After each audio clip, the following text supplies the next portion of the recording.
کتاب حصن المسلم، باب سونے اور بیدار ہونے کی دعائیں۔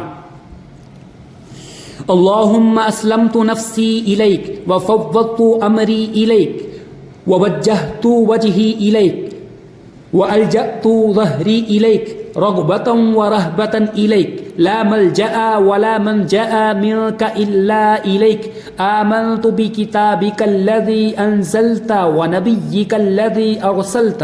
اے اللہ، میں نے اپنا نفس تیرے تابع کر دیا اور اپنا معاملہ تجھے سونپ دیا، اور میں نے اپنا چہرہ تیری طرف متوجہ کیا اور اپنی پشت تیری طرف جھکائی، ثواب میں رغبت کرتے ہوئے اور تیرے عذاب سے ڈرتے ہوئے۔ تیری بارگاہ کے سوا کوئی بارگاہ نہیں اور نہ ہی کوئی جائے نجات ہے۔ میں تیری اس کتاب پر ایمان لایا جس سے تو نے نازل فرمایا، اور تیرے اس نبی پر جسے تو نے ہماری طرف بھیجا، اور یہی باب جاری ہے۔